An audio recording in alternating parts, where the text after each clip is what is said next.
Eh bien, chers frères, là où est votre trésor, là aussi sera votre cœur. Tenez-vous prêts, c'est à l'heure où vous n'y penserez pas que le Fils de l'homme viendra, nous dit Jésus dans l'évangile de ce dimanche. Mes chers amis, Jésus veut nous préparer à une patrie qui n'est pas celle de la terre. Parce que la terre ne peut pas combler notre cœur. Nous n'avons pas été créés pour rester ici-bas. Nous avons été créés dans la perspective du ciel, qui demande nécessairement un accueil de la grâce, car nous ne pouvons pas mériter le ciel. Il est impossible que les mérites de l'homme suffisent pour accueillir le ciel. C'est un don de Dieu. Un don de Dieu. Le mérite qui revient à chacun d'entre nous, que les saints ont mis en avant, c'est l'accueil de la grâce, se laisser faire par la grâce de Dieu, de sorte que tout ce que je le fais avec l'amour de Dieu, je le fais porté par l'amour de Dieu. Et bien sûr, tout cela change tout, à commencer par ce que nous avons entendu, la seconde lecture, l'Épître aux Hébreux. Grâce à la foi, Abraham eut une confiance inébranlable en Dieu. Alors je voudrais qu'on réfléchisse un peu là-dessus. Imagine un instant, Abraham, il est très très vieux. Il approche des 100 ans et il n'a pas d'enfant. Sarah est très âgée. Évidemment, selon les lois de la nature, elle ne peut plus enfanter, et depuis très longtemps. Et pourtant, Dieu dit à Abraham, tu vas avoir une descendance, une vraie descendance, pas une bâtarde, une descendance de ta femme Sarah. Tu vas avoir une descendance aussi nombreuse que les étoiles du ciel. Selon les lois de la nature, cela est impossible. Et pourtant, grâce à la foi, Abraham a confiance en Dieu. Alors, dans ces 100 ans, il a enfin un fils, Isaac. Ça fait 80 ans qu'il attend. Vous imaginez, quand vous mettez autant de temps à accueillir quelqu'un, un enfant, évidemment, c'est plus que la prunelle de ses yeux. Il y tient absolument, forcément, plus que tout. Et voilà que Dieu, après quelques années qu'Isaac ait grandi, environ une 30aine d'années, voilà que Dieu lui demande « Offre-moi ton fils Isaac en sacrifice ». Alors là, on peut se dire « Mais pourquoi Dieu demande cela ?» Ça n'a aucun sens. Ça contredit ce qu'il a révélé quelques années plus tôt.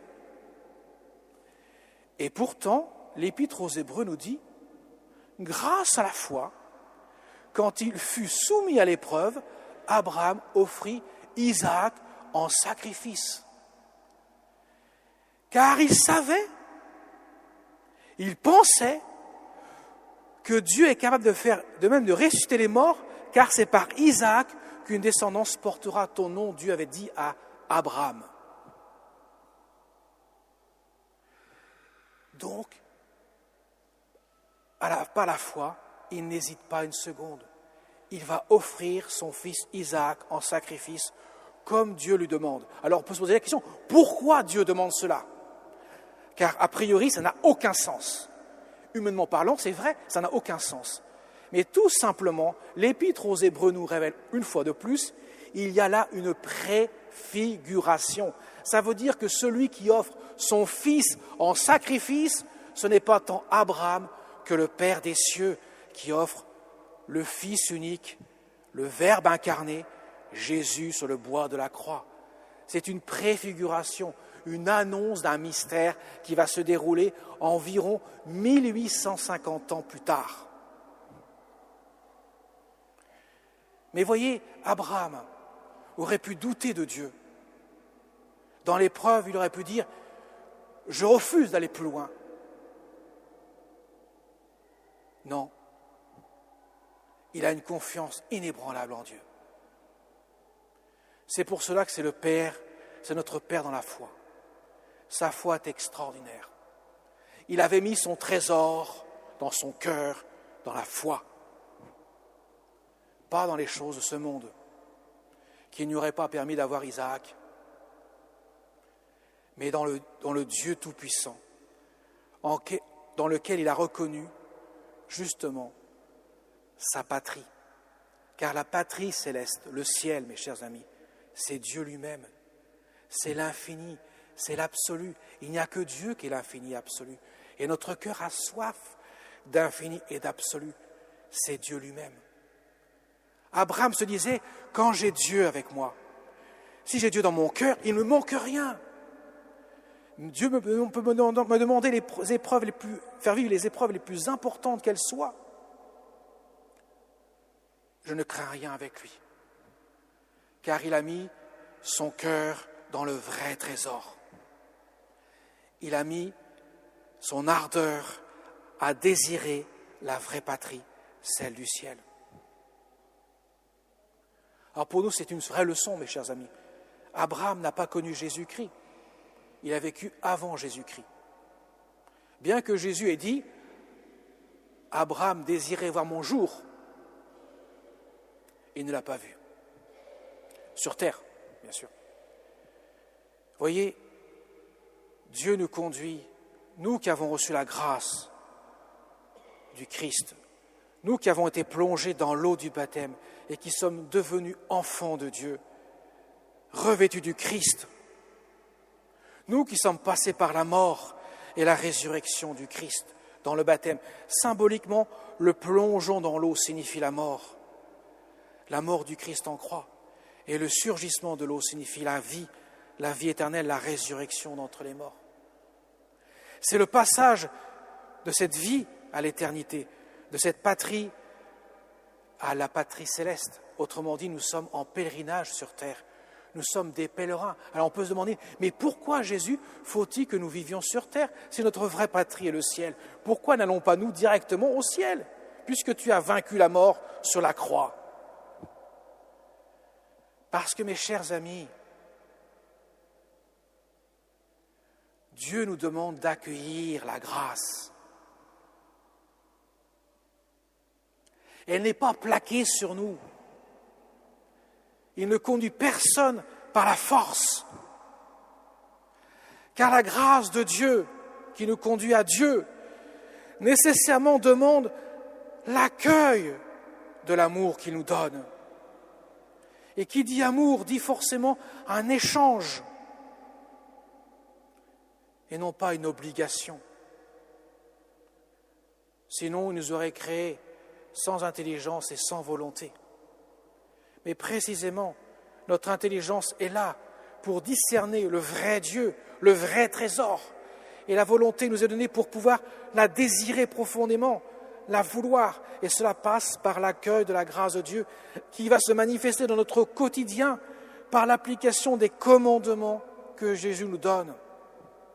À commencer par aimer Dieu de tout son cœur, le préférer à tous les trésors de la terre, dit Saint Jésus. Ce que vous possédez, vendez-le. Autrement dit, n'attachez pas votre cœur aux choses de ce monde. Elles vont périr. Les mythes vont les détruire. Le voleur va vous le prendre. Attachez-vous au trésor dont personne ne peut vous le dessaisir, si ce n'est vous-même, par un refus de la grâce. Voilà pourquoi Jésus nous donne ce temps de vie sur la terre, pour que nous ayons le temps de nous convertir, de désirer ardemment le ciel et de laisser à chacun le temps, ainsi, de vivre de la grâce de Dieu. Car la vie chrétienne, mes chers amis, ce n'est pas tant de faire des choses pour Dieu, aussi belles soient-elles. c'est de vivre de Dieu. Comme le disait saint Paul aux Galates, ce n'est plus moi qui vis, c'est le Christ qui vit en moi. Que disait la Sainte Vierge Marie à la petite Bernadette à Lourdes? Je ne vous promets pas le bonheur de ce monde, mais celui du ciel. Effectivement, on ne peut pas dire qu'elle était gâtée, la petite Bernadette. Vous savez qu'elle a terminé sa vie chez les religieuses de Nevers. Et parfois, chez les religieux, comme chez les prêtres d'ailleurs, on n'est pas toujours très fin. Et la supérieure de la petite Bernadette, elle n'était pas fine du tout. Elle était un peu jalouse d'ailleurs. Elle lui a mené une vie pas facile. Mais la petite Bernadette, s'en remettant à la grâce de Dieu, lui a tout pardonné. Et elle s'est préparée à un vrai trésor dans son cœur. Souvent, c'est par l'épreuve, mes chers amis, que nous grandissons dans l'amour de Dieu. Sinon, l'orgueil prend la place et à ce moment-là, nous pouvons plus, Dieu ne peut rien pour nous. Mais par l'épreuve qu'elle a vécue, la petite Bernadette, elle est devenue comme un grain de moulu sous la meule, elle qui était fille de meunier, devenue un grain complètement donné pour alimenter le pain de Dieu. Alors demandons à notre petite Bernadette aussi de Lourdes de nous aider à grandir dans l'amour de Dieu. Et je terminerai aussi par les petits-enfants de Fatima, car c'est merveilleux. Vous savez que ce sont pour l'instant, à ma connaissance, les seuls saints, Saint François, Sainte Jacinthe, enfants canonisés qui ne sont pas martyrisés au sens verser leur sang. Et vous savez que le 13 juin 1917, la Vierge Marie a montré aux enfants le ciel et l'enfer et a dit aux enfants, aux petits-enfants, aux deux petits-enfants, Jacinthe et François, enfin, en passant par Lucie, qui, elle, comprenait tout et parlait avec la Sainte Vierge, ils vont rejoindre le ciel bientôt. Je vais venir les chercher pour aller au ciel. Eux, ils étaient hyper contents. Ils ont vu le ciel, c'était merveilleux. Ils ont vu la vraie patrie. Mais la petite Lucie, qui était la plus âgée des trois, elle était toute triste parce qu'elle voyait qu'elle n'était pas concernée par cela. Parce que la Vierge lui avait dit « Tu vas rester un peu de temps sur la terre pour répandre mon message, le faire connaître à la surface de la terre. Que mon cœur immaculé est le soutien et le refuge qui te conduira jusqu'à Dieu. Dans quelques jours, nous allons fêter notre mère, Notre-Dame de l'Assomption, patronne de la France, la seule personne humaine qui est montée avec son corps de chair pour l'instant au ciel. Nous la rejoindrons tous à la fin du monde.